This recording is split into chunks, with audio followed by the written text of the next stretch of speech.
The power of compounding, कैसे $1,00,000 $50,00,000 बन जाते हैं। वॉरेन बफे का वेल्थ फॉर्मूला, एक ऑडियो बुक अनुभव। अध्याय 1। कल्पना कीजिए एक कमरे की। कमरे में 2 बीज रखे हैं। दोनों बिल्कुल एक जैसे दिखते हैं। एक ही मिट्टी, एक ही रोशनी, एक ही पानी।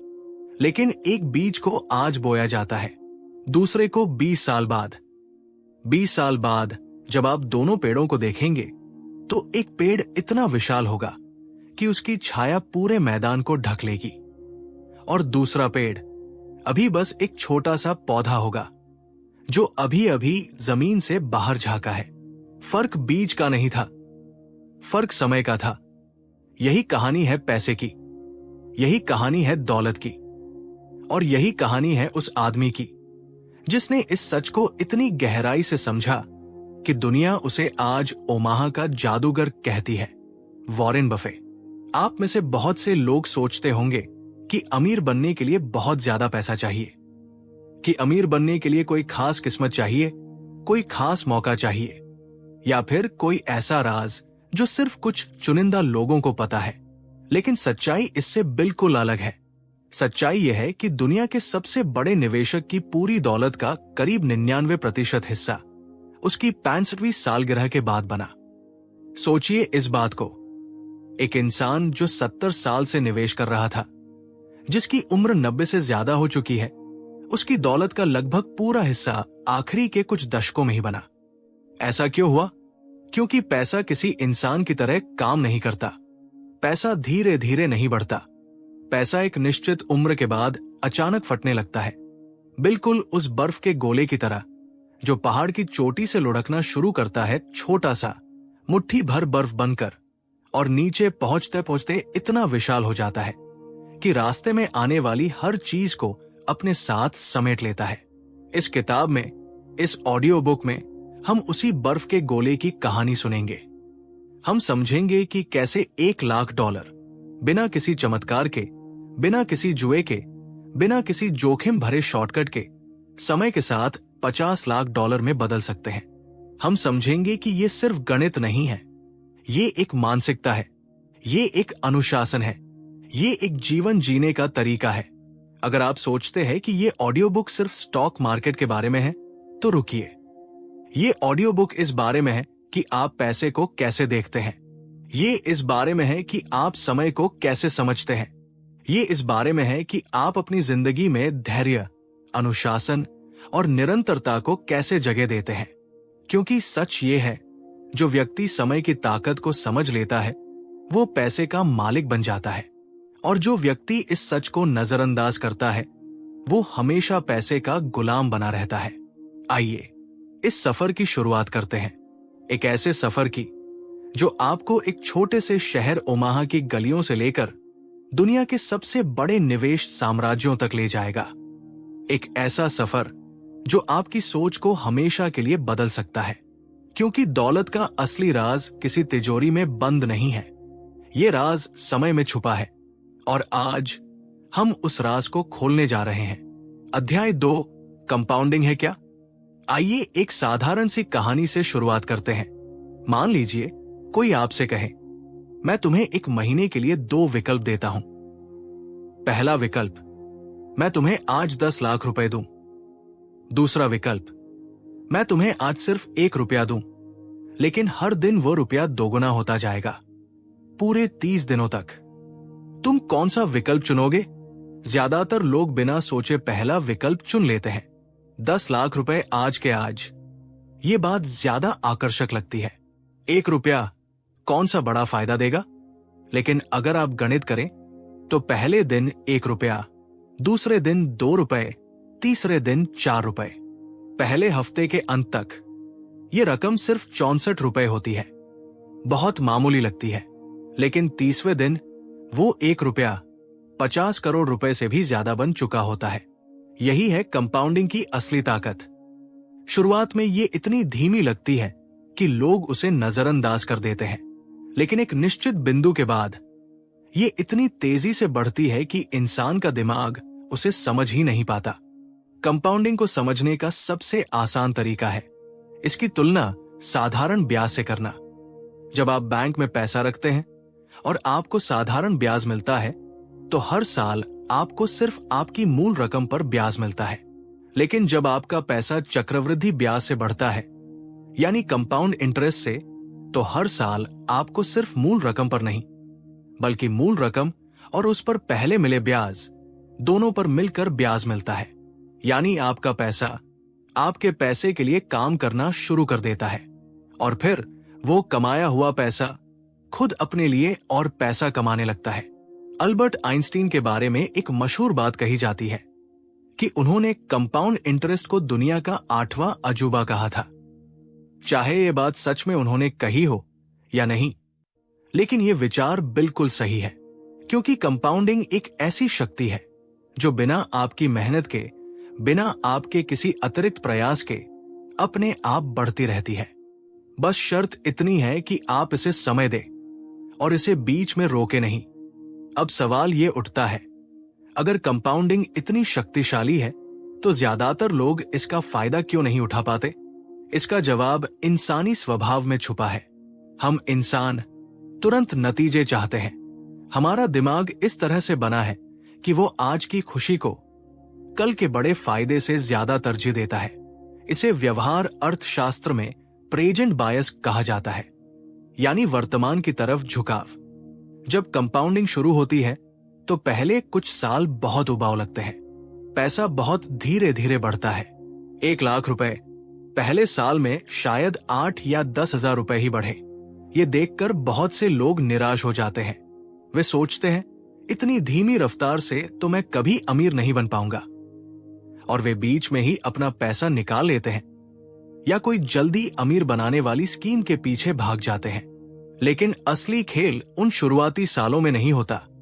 असली खेल होता है उन आखिरी सालों में, जब वो छोटा सा बीज एक विशाल पेड़ बन चुका होता है।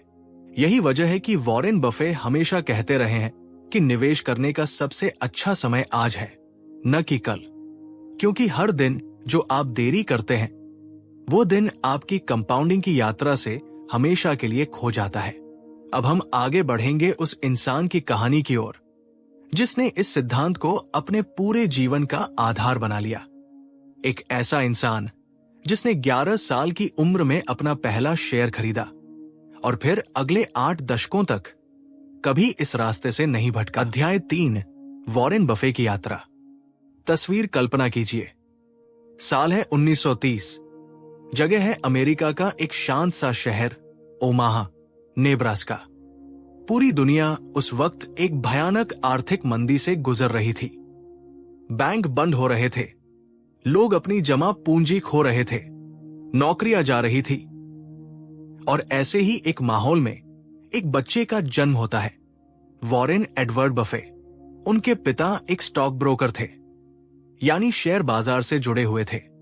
शायद यही वजह रही होगी कि छोटे वॉरेन के दिमाग में बहुत छोटी उम्र से ही पैसे और निवेश को लेकर एक अलग तरह की समझ पैदा होने लगी। 6 साल की उम्र में वॉरेन ने अपने दादा की दुकान से कोका कोला की बोतलें खरीदनी शुरू की और उन्हें पड़ोस में बेचकर मुनाफा कमाना शुरू किया। ये कोई बड़ी बात नहीं लगती, लेकिन इसमें एक गहरा सबक छुपा था। वॉरेन बहुत छोटी उम्र से ही समझ गए थे कि पैसा कमाने का असली तरीका है कम कीमत में कुछ खरीदना और ज्यादा कीमत में बेचना, यानी वैल्यू को पहचानना। फिर आई वो उम्र जिसे आज पूरी दुनिया याद करती है, 11 साल की उम्र। इस उम्र में वॉरेन ने अपना पहला शेयर खरीदा। उन्होंने सिटीज सर्विस नाम की एक कंपनी के 6 शेयर खरीदे, 3 अपने लिए और 3 अपनी बहन डोरिस के लिए।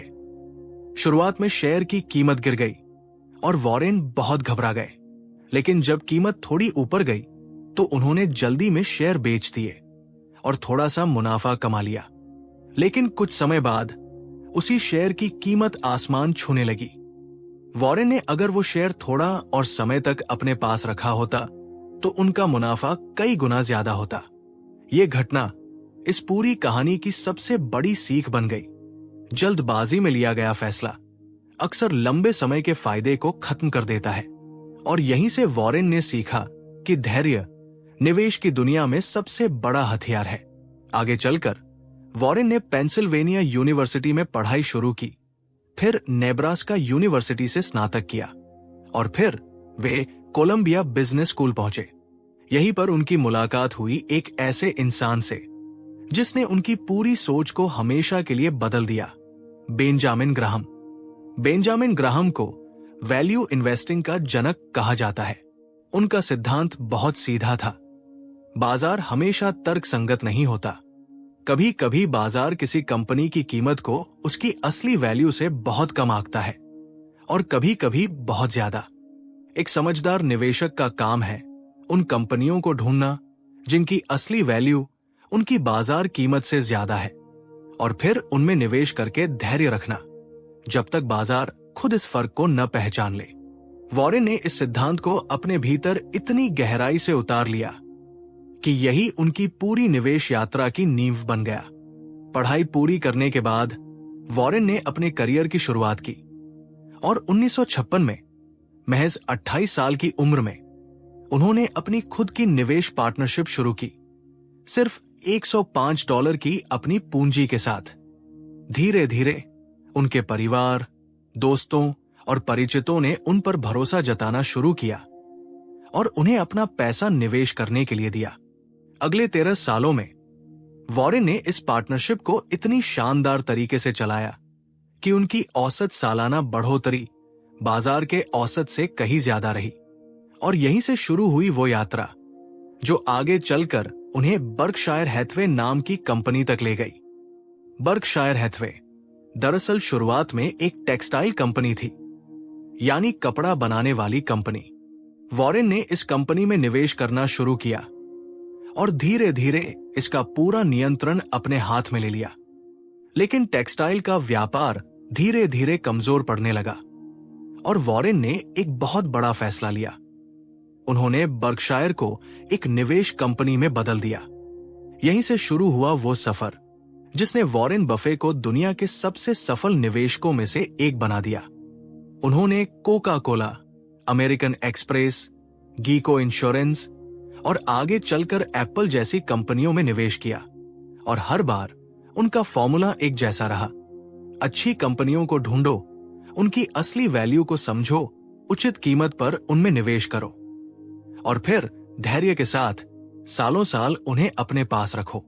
आज वॉरेन बफे की संपत्ति सैकड़ों अरब डॉलर में आकी जाती है, लेकिन जैसा हमने पहले कहा, इस संपत्ति का बहुत बड़ा हिस्सा उनकी 65वीं सालगिरह के बाद बना। यानी उनकी असली दौलत की कहानी उनकी जवानी में नहीं बल्कि उनकी उम्र के आखिरी हिस्से में लिखी गई। ये बात हमें एक बहुत गहरा सबक सिखाती है जिसे हम अगले अध्याय में विस्तार से समझेंगे। समय की असली ताकत। अध्याय 4, समय की ताकत। एक पल के लिए रुकिए और खुद से एक सवाल पूछिए। अगर आपको आज से निवेश शुरू करना है तो आपकी सबसे बड़ी पूंजी क्या है? आपका पैसा? आपका ज्ञान? आपके संपर्क? नहीं, आपकी सबसे बड़ी पूंजी है आपका समय। पैसा कमाया जा सकता है, ज्ञान सीखा जा सकता है, संपर्क बनाए जा सकते हैं, लेकिन समय एक बार बीत जाने के बाद कभी वापस नहीं आता। और निवेश की दुनिया में समय ही वह चीज है जो एक साधारण निवेशक को भी असाधारण नतीजे दिला सकती है। आइए इसे एक उदाहरण से समझते हैं। मान लीजिए 2 लोग हैं, एक का नाम है अंकित और दूसरे का नाम है विशाल। अंकित 25 साल की उम्र में निवेश करना शुरू करता है। वो हर साल 1 लाख रुपए निवेश करता है, लगातार 10 सालों तक, यानी 35 साल की उम्र तक। इसके बाद वो एक भी रुपया और निवेश नहीं करता, लेकिन वो अपना पैसा निकालता भी नहीं बल्कि उसे बढ़ने देता है 60 साल की उम्र तक। दूसरी तरफ विशाल है। विशाल 35 साल की उम्र में निवेश करना शुरू करता है, यानी ठीक उस उम्र में जहां अंकित ने निवेश करना बंद किया था। विशाल भी हर साल 1 लाख रुपए निवेश करता है, लेकिन वो ये सिलसिला 25 सालों तक जारी रखता है, यानी 60 साल की उम्र तक। अब सोचिए, किसने ज्यादा पैसा लगाया? जाहिर है विशाल ने। विशाल ने कुल 25 लाख रुपए निवेश किए, जबकि अंकित ने सिर्फ 10 लाख रुपए। लेकिन जब 60 साल की उम्र में दोनों अपना पैसा गिनते हैं तो नतीजा चौंकाने वाला होता है। भले ही विशाल ने 2.5 गुना ज्यादा पैसा निवेश किया हो, फिर भी अंकित की कुल दौलत विशाल से कहीं ज्यादा होती है। ऐसा क्यों? क्योंकि अंकित ने अपने पैसे को 10 साल ज्यादा समय दिया बढ़ने के लिए। वे शुरुआती 10 साल जब अंकित ने निवेश करना शुरू किया था, वे साल इतने कीमती थे कि विशाल का 25 साल का लगातार निवेश भी उनकी बराबरी नहीं कर पाया। यही है समय की असली ताकत। ये गणित हमें सिखाता है कि निवेश की दुनिया में कितना निवेश किया इससे ज्यादा मायने रखता है कितने समय के लिए निवेश किया। वॉरेन बफे अक्सर एक बात कहते हैं कि जिंदगी एक बर्फ के गोले की तरह है। जरूरी चीज है गीली बर्फ ढूंढना और एक लंबी पहाड़ी ढूंढना, यानी ऐसी चीजें ढूंढना जो समय के साथ बढ़ती रहें और फिर उन्हें उतना ही लंबा समय देना जितना संभव हो।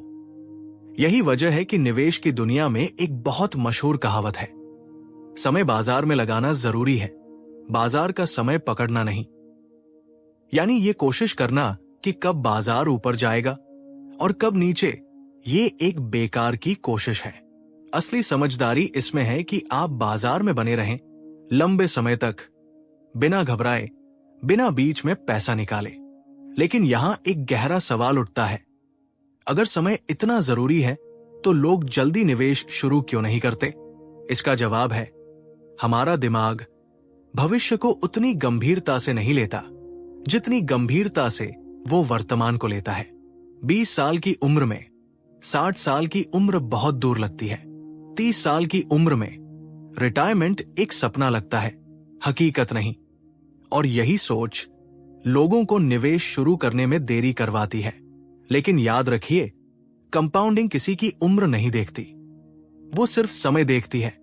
और हर साल जो आप बिना निवेश किए गुजार देते हैं, वो साल हमेशा के लिए आपके हाथ से निकल जाता है। अब जब हमने समय की ताकत को समझ लिया है, तो चलिए अगले अध्याय में हम कंपाउंडिंग के असली गणित में उतरते हैं और समझते हैं कि आखिर वो कौन सा फॉर्मूला है जिसकी मदद से $1,00,000 $50 लाख में बदल सकते हैं। अध्याय 5, कंपाउंडिंग का गणित।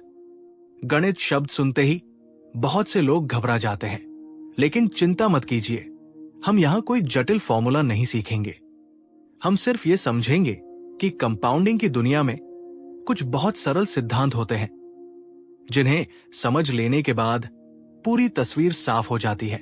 सबसे पहले एक बहुत उपयोगी नियम है जिसे कहते हैं रूल ऑफ 72, यानी 72 का नियम। ये नियम बताता है कि आपका पैसा कितने सालों में दोगुना हो जाएगा अगर आपको एक निश्चित सालाना रिटर्न मिल रहा हो। तरीका बहुत सरल है। 72 को अपने सालाना रिटर्न की दर से भाग दीजिए। जवाब में जो संख्या आएगी वही बताएगी कि आपका पैसा कितने सालों में दोगुना होगा। उदाहरण के लिए, अगर आपको हर साल 8% रिटर्न मिल रहा है तो 72 को 8 से भाग दें।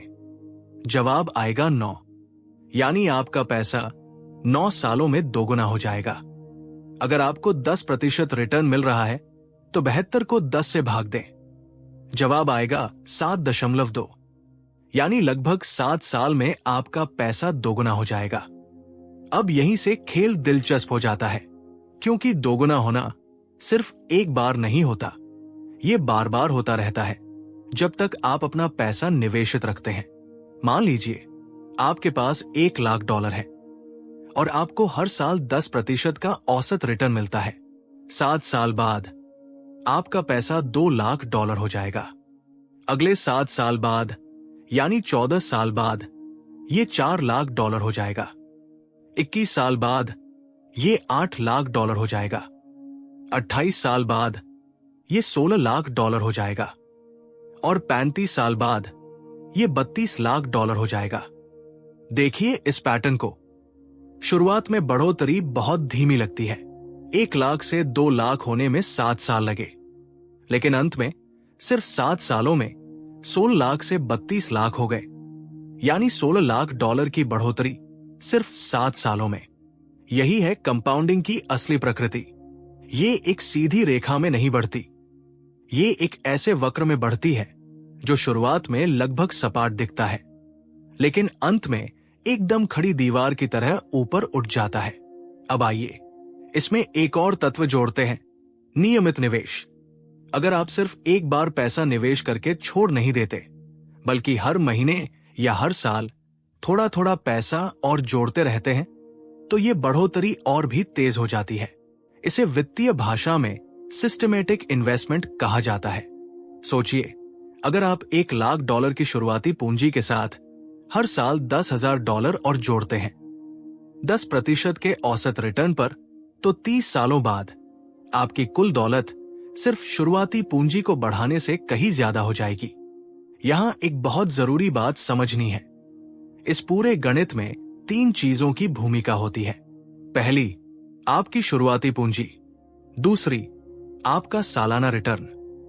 और तीसरी, सबसे जरूरी, आपका समय। इन तीनों में से आप जिस चीज पर सबसे ज्यादा नियंत्रण रख सकते हैं वो है समय। आप बाजार के रिटर्न को नियंत्रित नहीं कर सकते। कुछ साल अच्छे जाएंगे, कुछ साल खराब, लेकिन आप ये जरूर तय कर सकते हैं कि आप कब निवेश शुरू करते हैं और कितने लंबे समय तक अपना पैसा निवेशित रखते हैं। वॉरेन बफे का पूरा जीवन इसी सिद्धांत का सबूत है। उन्होंने कभी बहुत असाधारण सालाना रिटर्न नहीं कमाया। उनका औसत सालाना रिटर्न लगभग 20% के आसपास रहा है, जो निश्चित रूप से बहुत अच्छा है, लेकिन कोई चमत्कारी आंकड़ा नहीं। असली जादू उस 20% को 8 दशकों तक लगातार दोहराते रहने में था। यानी असली रहस्य ऊंची छलांग नहीं है, असली रहस्य है बार बार, लगातार, बिना रुके, सही दिशा में चलते रहना। अब जब हमने गणित को समझ लिया है, चलिए अगले अध्याय में हम इसे व्यावहारिक रूप से देखते हैं कि आखिर कैसे $1,00,000 वाकई $50,00,000 में बदल सकते हैं। अध्याय 6, कैसे $1,00,000 $50,00,000 बन जाते हैं। अब हम पहुंचते हैं इस पूरी ऑडियो बुक के सबसे दिलचस्प हिस्से में, वो सवाल जिसका जवाब जानने के लिए आप यहां तक पहुंचे हैं। आखिर कैसे $1,00,000 $50,00,000 बन सकते हैं? चलिए इसे कदम दर कदम समझते हैं। अगर आप $1,00,000 का निवेश करते हैं और आपको औसतन 12% सालाना रिटर्न मिलता है, जो कि लंबी अवधि में शेयर बाजार के इतिहास में देखा गया एक यथार्थवादी आंकड़ा है, तो देखिए क्या होता है।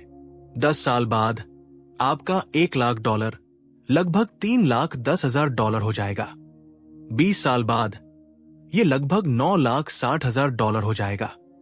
30 साल बाद ये लगभग $29,00,000 हो जाएगा और 35 साल बाद ये $50,00,000 के आंकड़े को छू लेगा या उससे भी ऊपर निकल जाएगा।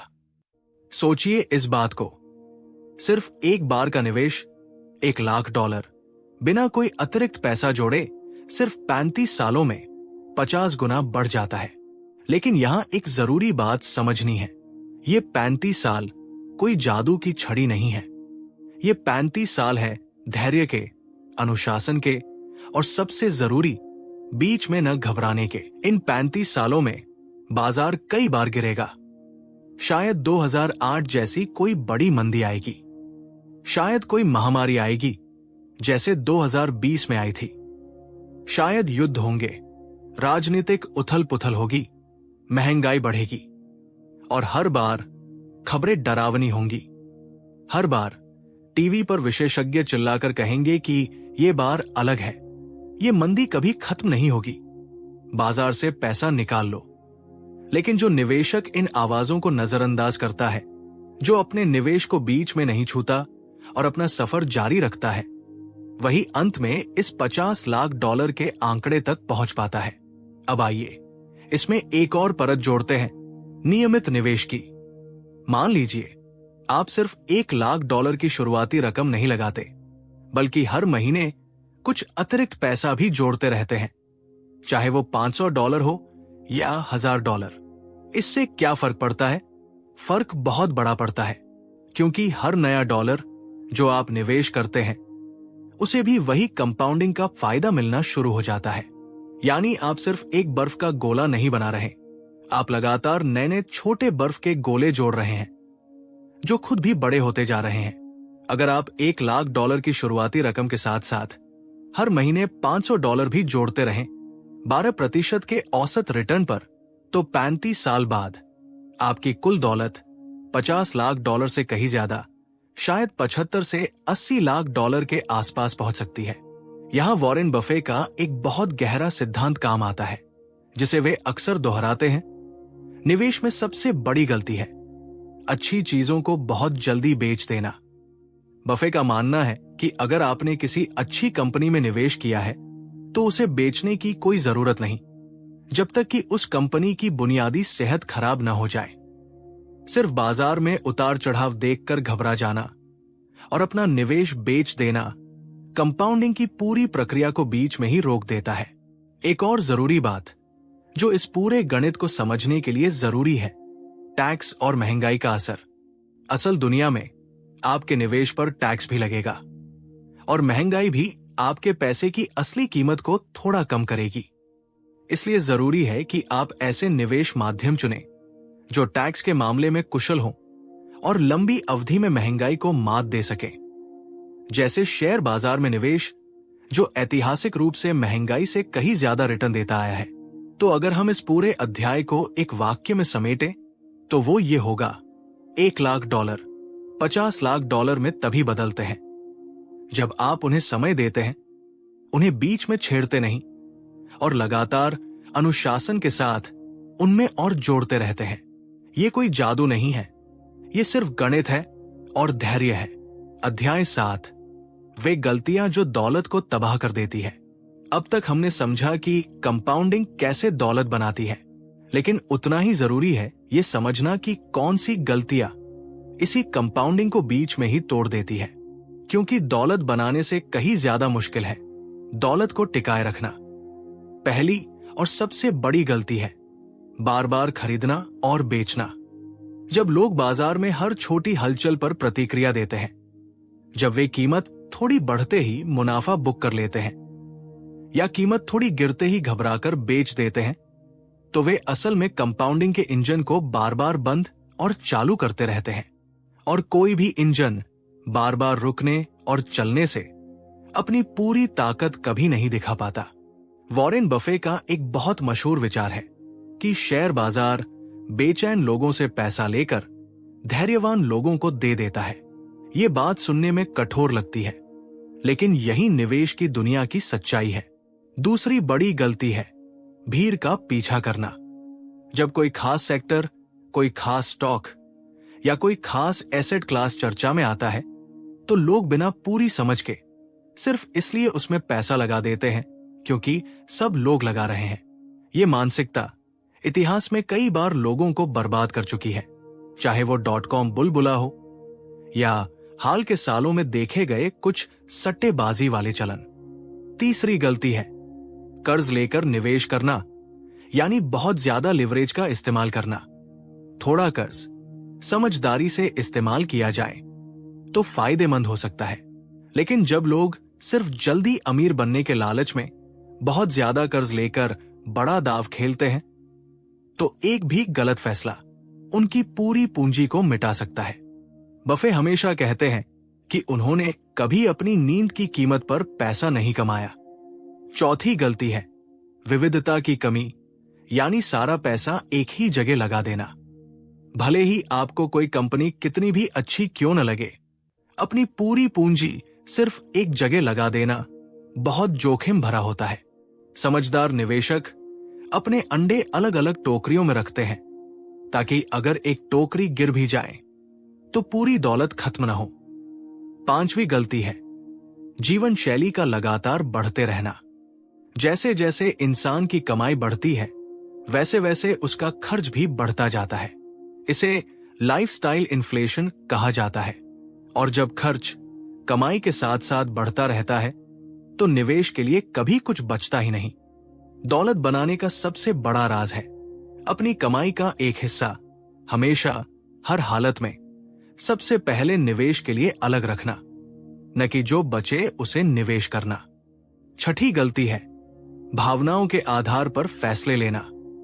डर और लालच, ये दो भावनाएं निवेश की दुनिया की सबसे बड़ी दुश्मन है। जब बाजार गिरता है, डर हावी हो जाता है और लोग सबसे गलत समय पर बेच देते हैं। जब बाजार बहुत ऊपर जाता है, लालच हावी हो जाता है और लोग बिना सोचे समझे बहुत महंगी कीमत पर खरीद लेते हैं। समझदार निवेशक इन भावनाओं से ऊपर उठकर एक तय की हुई रणनीति पर टिके रहते हैं। 7वीं और आखिरी गलती है सीखना बंद कर देना। दुनिया लगातार बदल रही है, अर्थव्यवस्था बदल रही है, तकनीक बदल रही है। जो निवेशक सीखना बंद कर देते हैं वे धीरे धीरे पीछे छूट जाते हैं। वॉरेन बफे आज भी 90 साल की उम्र के बाद भी हर दिन घंटों पढ़ाई करते हैं। ये आदत हमें अगले अध्याय में और गहराई से समझने को मिलेगी। तो अगर आप वाकई कंपाउंडिंग की पूरी ताकत का फायदा उठाना चाहते हैं तो सबसे पहला काम है इन 7 गलतियों से दूर रहना, क्योंकि दौलत बनाने के लिए सही फैसले उतने जरूरी नहीं हैं जितना जरूरी है गलत फैसलों से बचना। अध्याय 8, बफे की रोजमर्रा की आदतें। अब चलिए एक बहुत दिलचस्प सवाल की ओर बढ़ते हैं। आखिर वॉरेन बफे अपना एक सामान्य दिन कैसे बिताते हैं? बहुत से लोग सोचते हैं कि दुनिया के सबसे बड़े निवेशकों की जिंदगी ग्लैमर से भरी होगी। महंगी गाड़ियां, बड़े बड़े बंगले, पार्टियां। लेकिन वॉरेन बफे की असली जिंदगी इस तस्वीर से बिल्कुल अलग है। बफे आज भी उसी शहर ओमाहा में उसी घर में रहते हैं जो उन्होंने 1958 में खरीदा था, यानी आज से लगभग 70 साल पहले। उस घर की कीमत उनकी कुल संपत्ति के मुकाबले नाम मात्र की है। बफे का दिन बहुत सादा शुरू होता है। वे अक्सर कहते हैं कि उनका पसंदीदा नाश्ता मैकडॉनल्ड से आता है और वे रास्ते में गाड़ी चलाते हुए ही उसे खरीदते हैं। ये आदत इस बात का प्रतीक है कि असली दौलतमंद लोग दिखावे में नहीं बल्कि सादगी में विश्वास रखते हैं। लेकिन जो आदत वॉरेन बफे को बाकी सबसे अलग बनाती है वो है उनकी पढ़ाई की आदत। बफे खुद कहते हैं कि वे अपने जागने के समय का लगभग 80% हिस्सा पढ़ने में बिताते हैं। अखबार, वार्षिक रिपोर्ट्स, किताबें, वित्तीय दस्तावेज, हर दिन सैकड़ों पन्ने। उनके एक बहुत करीबी साथी चार्ली मंगर, जो कई दशकों तक उनके साथ बर्कशायर हैथवे चलाते रहे, वे कहा करते थे कि वॉरेन को अगर आप किताब में डूबा हुआ देखें तो समझ लीजिए यही उनकी सामान्य अवस्था है। इसी आदत ने बफे को यह समझ दी कि किन कंपनियों में असली दम है और किन में सिर्फ हवाई बातें। बफे की एक और आदत है गहरी सोच के लिए खाली समय निकालना। आज की दुनिया में हर कोई हमेशा व्यस्त रहना चाहता है, हर मिनट को भरा हुआ रखना चाहता है। लेकिन बफे का मानना है कि सबसे अच्छे फैसले तब आते हैं जब आप शांति से बैठकर बिना किसी दबाव के गहराई से सोचते हैं। इसीलिए बफे का कैलेंडर ज्यादातर खाली रहता है ताकि वे सोचने के लिए पर्याप्त समय निकाल सकें। बफे की एक और बड़ी आदत है ना कहना सीखना। वे कहते हैं कि सफल और बेहद सफल लोगों में फर्क यही है कि बेहद सफल लोग लगभग हर चीज को ना कहते हैं। बफे हर दिन सैकड़ों प्रस्ताव, सैकड़ों निवेश के मौके देखते हैं, लेकिन वे सिर्फ उन्हीं में निवेश करते हैं जिन्हें वे पूरी तरह समझते हैं और जिनकी वैल्यू पर उन्हें पूरा भरोसा होता है। बाकी सब मौकों को वे बिना किसी हिचकिचाहट के ठुकरा देते हैं। एक और आदत जो बफे की जिंदगी का हिस्सा है, वे खुद को अपने सर्किल ऑफ कॉम्पिटेंस के भीतर रखते हैं, यानी सिर्फ उन्हीं चीजों में निवेश करते हैं जिन्हें वे गहराई से समझते हैं। यही वजह है कि बफे कई सालों तक टेक्नोलॉजी कंपनियों से दूर रहे, क्योंकि वे कहते थे कि वे इस क्षेत्र को उतनी गहराई से नहीं समझते जितनी गहराई से वे बैंकिंग, इंश्योरेंस या उपभोक्ता उत्पादों को समझते हैं। और शायद बफे की सबसे बड़ी आदत जो उनकी पूरी दौलत की कहानी को परिभाषित करती है, निरंतरता। वे पिछले 70 सालों से लगभग वही एक जैसी रणनीति अपनाते आए हैं। न वे किसी शॉर्टकट के पीछे भागे, न वे किसी अस्थायी चलन में बहे। वे बस एक ही सही रास्ते पर दशकों तक चलते रहे।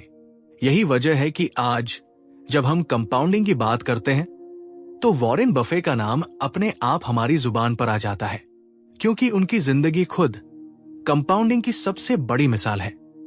न सिर्फ पैसों में, बल्कि ज्ञान में, आदतों में और अनुशासन में भी। अध्याय 9, हर किसी के लिए एक्शन प्लान। अब तक हमने कहानियां सुनी, गणित समझा और गलतियों से बचना सीखा, लेकिन अब समय है इस पूरे ज्ञान को एक व्यावहारिक योजना में बदलने का, क्योंकि ज्ञान जब तक अमल में न लाया जाए सिर्फ जानकारी बनकर रह जाता है। सबसे पहला कदम है अभी से शुरुआत करना। चाहे आपकी उम्र 20 साल हो या 45 साल, सबसे अच्छा समय आज है। जितनी देर आप इंतजार करेंगे उतना ही समय आप अपनी कंपाउंडिंग यात्रा से खो देंगे। और जैसा हमने पहले समझा, समय इस पूरे खेल का सबसे कीमती तत्व है। दूसरा कदम है पहले खुद को भुगतान करना। इसका मतलब है जब भी आपकी कमाई आए, सबसे पहले उसका एक निश्चित हिस्सा निवेश के लिए अलग रख दें, उससे पहले कि आप कोई और खर्च करें। भले ही यह हिस्सा आपकी कमाई का 10% हो या 20%, लेकिन इसे एक अटल नियम बना ले। तीसरा कदम है एक आपातकालीन फंड बनाना। निवेश शुरू करने से पहले जरूरी है कि आपके पास इतना पैसा हो जो आपके 3 से 6 महीने के खर्चों को कवर कर सके। यह फंड इसलिए जरूरी है ताकि अगर जिंदगी में कोई अचानक मुश्किल आए तो आपको अपना निवेश बीच में तोड़ना न पड़े। चौथा कदम है खुद को वित्तीय रूप से शिक्षित करना। आपको वॉरेन बफे जितना गहरा ज्ञान रखने की जरूरत नहीं, लेकिन बुनियादी समझ जरूर होनी चाहिए कि पैसा कैसे काम करता है, अलग अलग निवेश माध्यम क्या होते हैं और जोखिम व रिटर्न का रिश्ता क्या है। पांचवा कदम है विविधता बनाए रखना। अपना पूरा पैसा एक ही जगह न लगाएं। एक अच्छा तरीका है व्यापक बाजार को दर्शाने वाले इंडेक्स फंड्स में निवेश करना, जो एक साथ कई कंपनियों में हिस्सेदारी देते हैं और जोखिम को बांट देते हैं। छठा कदम है नियमित निवेश की आदत डालना। हर महीने एक निश्चित रकम बिना सोचे, बिना बाजार की चाल देखे निवेश करते रहें। इसे रुपी कॉस्ट एवरेजिंग कहा जाता है, यानी जब कीमत ऊंची हो तब भी निवेश करें और जब कीमत नीची हो तब भी। लंबे समय में यह तरीका औसत लागत को संतुलित कर देता है। सातवां कदम है बाजार की उठापटक को नजरअंदाज करना सीखना। खबरों पर, सोशल मीडिया की चर्चाओं पर या दोस्तों की सलाह पर बहुत ज्यादा ध्यान न दें। अपनी योजना पर टिके रहें, चाहे बाजार कितना भी ऊपर नीचे क्यों न हो। आठवां कदम है अपनी जीवन शैली को कमाई से थोड़ा पीछे रखना। जैसे जैसे आपकी आमदनी बढ़े, अपने खर्चों को उसी अनुपात में न बढ़ाएं। बढ़ी हुई कमाई का एक बड़ा हिस्सा हमेशा निवेश की तरफ मोड़े। 9वां कदम है धैर्य को अपना सबसे बड़ा हथियार बनाना। याद रखिए, कंपाउंडिंग की असली ताकत आखिरी सालों में दिखती है, न कि शुरुआती सालों में। इसलिए शुरुआत की धीमी रफ्तार से निराश न हो। 10वां और आखिरी कदम है अपने निवेश को समय समय पर, लेकिन बहुत ज्यादा नहीं, समीक्षा करते रहना। साल में 1 या 2 बार अपनी वित्तीय स्थिति को देखें। ये जांचें कि क्या आपकी योजना अभी भी सही दिशा में है, और अगर जरूरत हो तो छोटे मोटे बदलाव करें।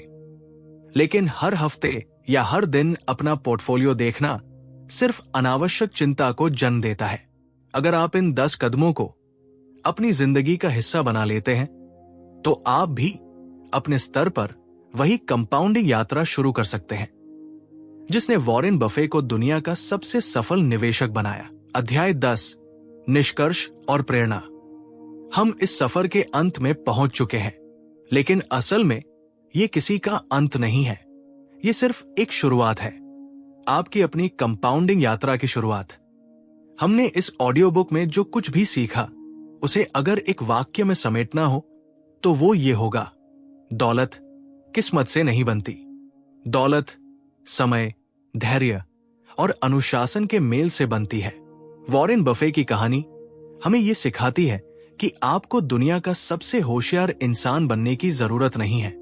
अमीर बनने के लिए आपको बस कुछ बुनियादी सिद्धांतों को समझने की जरूरत है और फिर उन सिद्धांतों पर दशकों तक बिना डगमगाए टिके रहने की जरूरत है। याद कीजिए वो बीज वाली कहानी जिससे हमने इस ऑडियो बुक की शुरुआत की थी। एक बीज आज बोया गया, दूसरा 20 साल बाद। फर्क बीज का नहीं था, फर्क समय का था। आज इस पल आपके पास भी वही चुनाव है। आप या तो आज अपना बीज बो सकते हैं या फिर कल तक इंतजार कर सकते हैं। लेकिन याद रखिए, हर दिन जो आप टालते हैं वो दिन आपकी कंपाउंडिंग की उस विशाल दीवार से हमेशा के लिए दूर होता जाता है जो आखिरी सालों में बननी थी। बहुत से लोग ये ऑडियो बुक सुनेंगे और फिर अपनी सामान्य जिंदगी में लौट जाएंगे। वे इसे एक अच्छी कहानी मानकर भूल जाएंगे। लेकिन कुछ थोड़े से लोग इस ज्ञान को अपनी जिंदगी में उतारेंगे। वे आज ही अपना पहला कदम उठाएंगे। वे आज ही अपना पहला निवेश खाता खोलेंगे या अपनी पहली नियमित बचत शुरू करेंगे। तय आपको करना है कि आप इनमें से कौन बनना चाहते हैं, क्योंकि 35 साल बाद जब आप पीछे मुड़कर देखेंगे तो सवाल यह नहीं होगा कि आपके पास कितना ज्ञान था। सवाल यह होगा कि आपने उस ज्ञान पर कितनी जल्दी अमल किया। तो आज, अभी, इसी पल एक फैसला लीजिए। तय कीजिए कि आप अपने पैसे को अपने लिए काम करने देंगे। तय कीजिए कि आप धैर्य को अपना साथी बनाएंगे। तय कीजिए कि आप उस छोटे से बर्फ के गोले को आज ही पहाड़ी की चोटी से लुढ़काना शुरू करेंगे। क्योंकि जो लोग समय की ताकत को समझ लेते हैं वे कभी पैसे के गुलाम नहीं रहते, वे पैसे के मालिक बन जाते हैं। यह आपकी कहानी है, यह आपकी कंपाउंडिंग यात्रा है और ये अभी इसी पल से शुरू हो सकती है।